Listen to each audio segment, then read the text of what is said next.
Today we're starting section 11.2, where we'll learn how to find the surface areas and prisms of cylinders. So the first thing we want to look at is what a prism is. So a prism is a polyhedron that has exactly two congruent parallel faces called bases. And if you notice in the drawing, these would be given by the green. I've got them colored in. The bases are always parallel to each other. The other faces that join the two bases are called lateral faces, and I have those colored in yellow. And then the lateral edges are the sides of those lateral faces that go down the side there. So I have two examples. You name a prism by the shape of its bases. So on the left-hand side, I have a pentagonal prism because the bases are pentagons. And on the right-hand side, I have a triangular prism because the bases are triangles. So an altitude of a prism is a perpendicular segment that joins the planes of the bases. The height h of the prism is the length of an altitude. So I can either have a right prism or an oblique prism. And that's going to depend on what the altitude looks like. So in a right prism, the lateral faces are rectangles and the lateral edge is an altitude. So that would be like this edge here would be an altitude, so the length would be h. In my prism on the right, the one that says right prism, but it's on the right side, this the bases are these trapezoids here. So my height or my altitude would be the length of this lateral edge. So the right prisms have the altitude as a lateral edge. The oblique prisms do not. So I've drawn an example of an oblique prism on the right. Basically it's slanted, it's leaning over. So if I drew an altitude in, I would have to extend one of the bases and have a line that comes down perpendicular to it. I don't think I drew that very well, but let me try that again.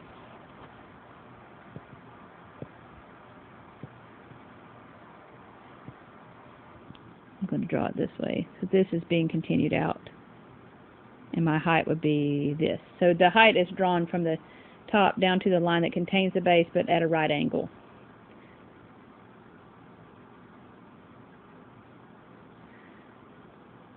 Okay, when we talk about different kinds of area that we can find, we can talk about lateral area of a prism, and that is the sum of the areas of the lateral faces. So remember, those are not the bases. They're not the two bases that are parallel, but they're the other sides around the prism. When I find the surface area, I add the lateral area, and then I also add in the area of the two bases. So in example 1, we're asked to use a net to find the surface area of the prism. Well, a net is just when I basically unfold the figure and I look at how I would find the area that way. So let me see if I can draw a net in for this rectangular prism above.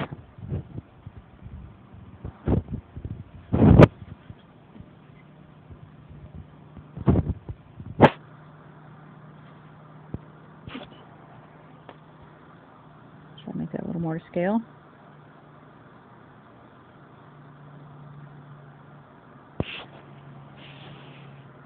Yeah, that's not straight, but that's okay. All right. What I've done is I'm taking this figure, I'm unfolding it. This is around the sides here, and on the top and bottom I have a base each.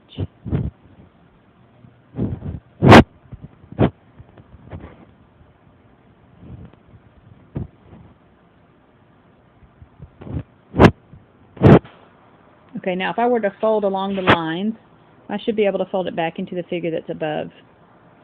So what I want to figure out is how could I find the area of these pieces. So let me change colors. Now what I would do is I would take each of these rectangles and I would find the area of each separate one and then add them together. So at the top, one of the bases, 3 times 4, that would give me a 12, an area of 12 in that part, that rectangle. And the same thing on the bottom. Then the rectangle that is 5 by 4 would be an area of 20. Each of these lines on the inside is 5. so 5 times 3 would be 15. 5 times 4 would be 20 again. And another 5 times 3 would be 15. So I would take all of that area and add it up. 12 plus 20 plus 12 plus 15 plus 20 plus 15.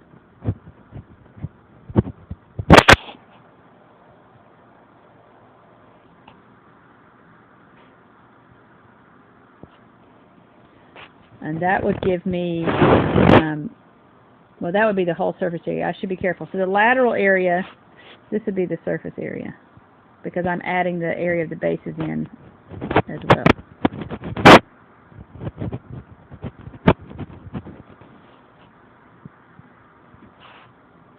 Okay. If I just wanted the lateral area, remember that's the faces around it. So in this case, this would be my base, top and bottom, and the lateral area would be the part that's not shaded in. So it would be this part, the 20 plus 15 plus 20 plus 15. So the part that's on the sides but not the top and bottom of it. So this would end up being 40 plus 30, which would be 70. And area is always in centimeters squared, or whatever the unit is, squared.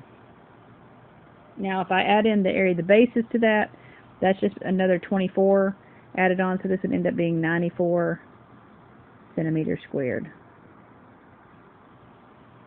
So it's the lateral area plus the area of the two bases, which I'll circle, added to that.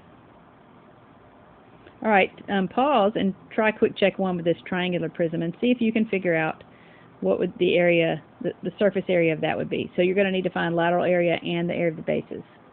So pause and see what you get for this.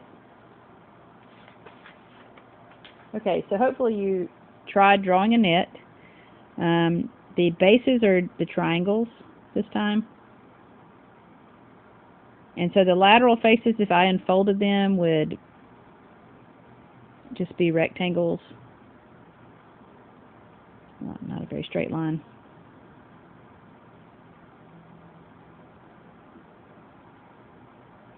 And I would have my bases on the ends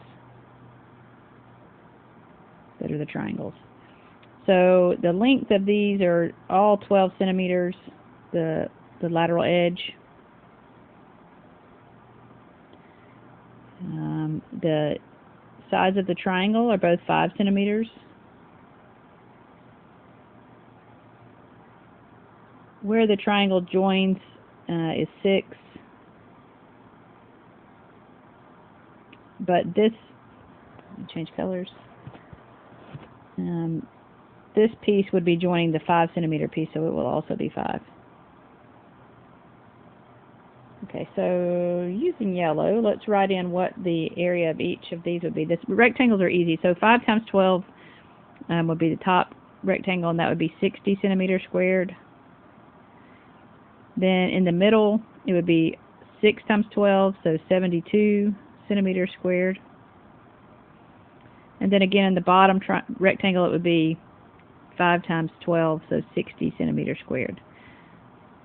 Rectangles are always easy because it's just base times height. Now on the end I have isosceles triangles. Those are the bases. And I need to know the height in order to find the area there. So what I'm going to do is I'm going to drop down an altitude from the top. So remember that it cuts that base in two, and if it's an isosceles triangle and I've got these two edges are the same, then I just need to figure out what that height is so that I can find the area there. So what will we do to find that? What do you think? So think back about what we've been doing with our all the areas and things we've been finding using the triangles. Alright, so if I have a right triangle and it's splitting the base into 3 and 3, it's a right triangle, so I can find the other leg by using the Pythagorean theorem. Let me change colors here. So I have my two right triangles that are exactly the same. This leg is 3, the hypotenuse is 5, and I'm wanting to find the height, which is the other leg. So I would do 3 squared plus x squared equals 5 squared. Alright, so this is going to give me 9 plus x squared equals 25. Then I'll subtract 9 from 25 and I'll have x squared equals 16. So x is going to be 4. That's my height. Okay, so the area of that will be 1/2 times the base 6 times the height 4. So that will be 1/2 of 24, which is 12. Alright, that's what each base has the area of. Alright, so I'm going to have 60 plus 72 plus 60 added together would be my lateral area. Now that's not what they asked for, but I'm going to write it down anyway. So that would be 120 plus 72 is 192 centimeters squared. And then to find the surface area, I'll just add that 192 plus the area of the two bases, so each is 12. That'd be 192 plus 2 times 12, or 24. So that's going to give me 216 centimeters squared for the surface area, and that's what they were asking for.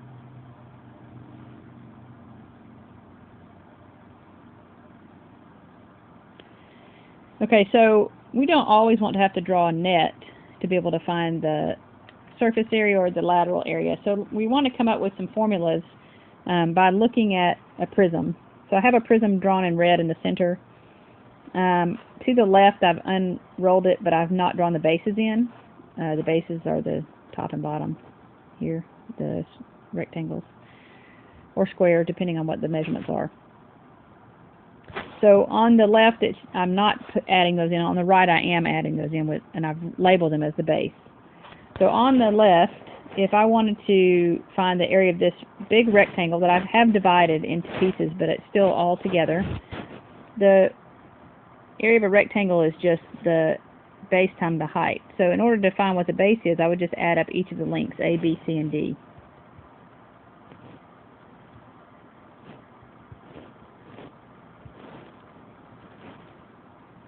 Okay, but let's look back at our figure, and what would that be? Where the A, B, C, and D, when I have them all folded up, form the sides of the base. And so what I'm finding right there is the perimeter of the base. And then in my area formula, I would be doing base times height. Well, the base has a length that's the perimeter, and the height is just this red, the lateral edge that I have marked in, the height of the prism. So if I want to find the lateral area, I could just multiply the perimeter times the height. And so on the right, where I'm doing surface area, and I've gotten my bases added in, I'm just doing the lateral area plus 2 times the area of the base, whatever the base happens to be. So in this case, it's going to be just the perimeter times the height, and then you would have 2 times C times D if you were looking at this an example like this. Now I'm going to leave it as 2 times the area of the base, because the base, it might be a triangle, and so that wouldn't be quite accurate. So using these formulas, let's try another example. Okay, I have a triangular prism in example 1 here, and I want to find the lateral area. So I'm going to use the perimeter to find the lateral area, but first, in order to do that, I need to find the side that's missing length. So again, this is a right triangle. We'll be thinking about using the Pythagorean theorem. So 3 squared plus 4 squared, we're going to call that C, equals C squared.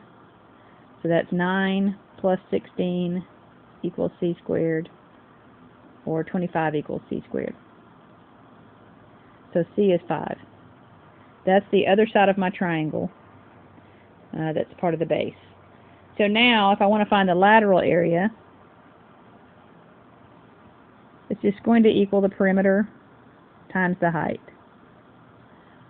And the perimeter will be 3 plus 4 plus 5.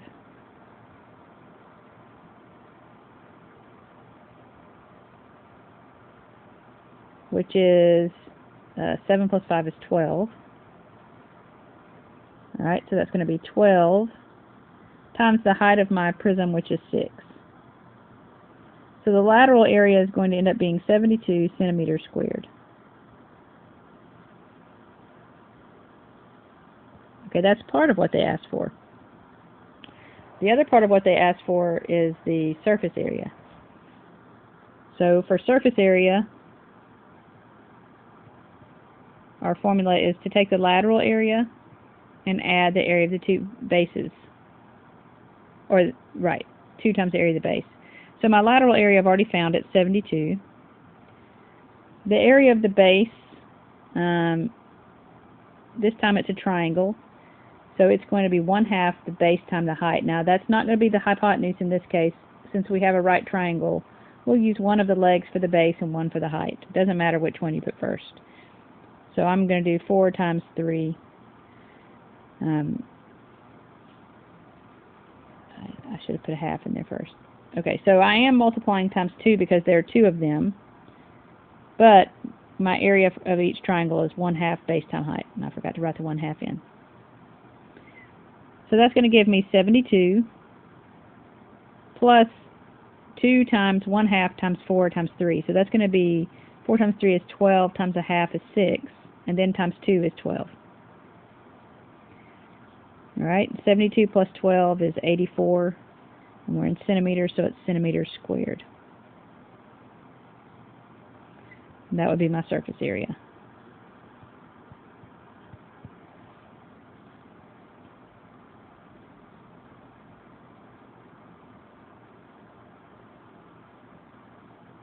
Okay, now I want you to pause and see if you can do quick check 2.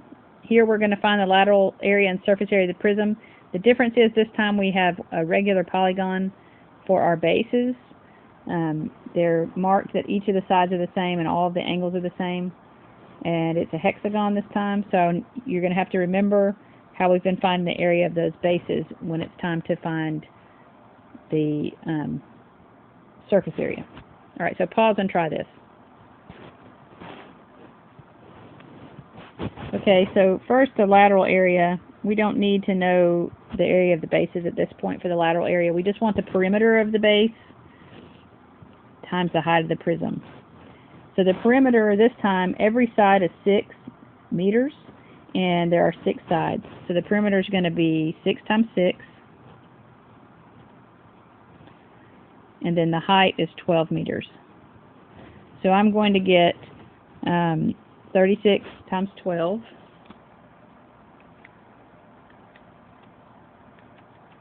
which is 432.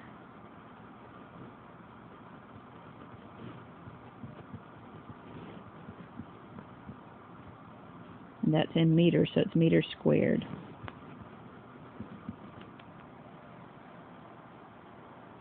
Alright, now in order to find the surface area,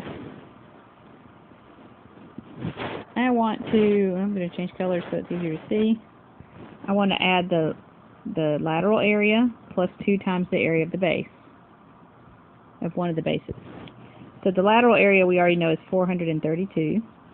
Now I need to figure out what is the area of the base. So I'm going to draw the base over here.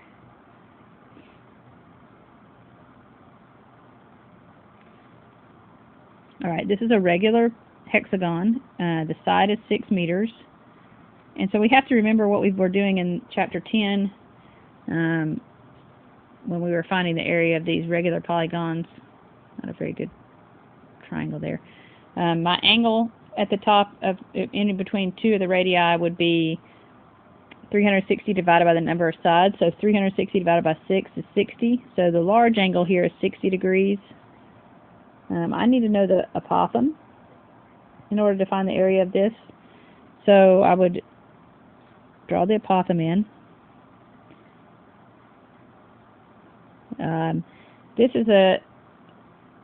this triangle that's on the inside.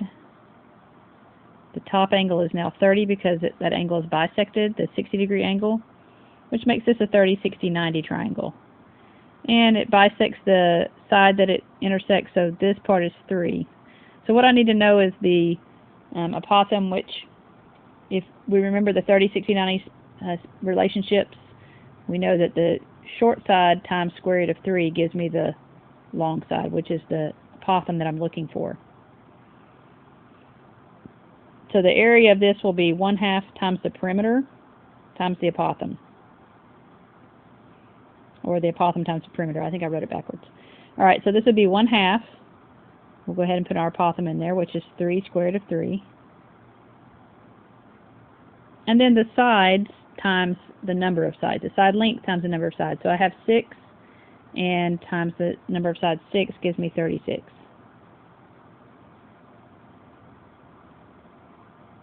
Okay, so the area of that is going to be, I'm going to think of half of 36 is 18, and 18 times 3 is 54. So I'm going to have 54 times the square root of 3. That's the area of one of my bases. I probably should be using a capital B because that's what we're calling it. Alright. So, to find the surface area, I'm going to add the lateral area of 432 plus 2 times the area of the base, which we found was 54 square root of 3. So that's going to be 432 plus 2 times 108 square root of 3. And I'm going to put this in my calculator so that I can round it. I'm going to round it to the nearest tenth. So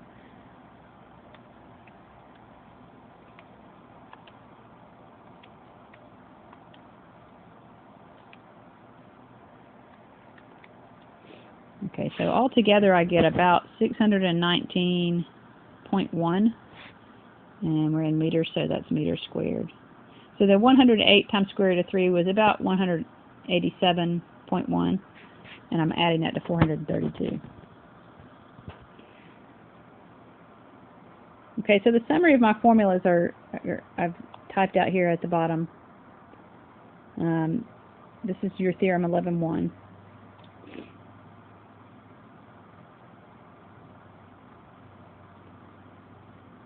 Alright, and I'm going to stop here. There are a couple more of examples about cylinders, but I'm going to do that in a separate video.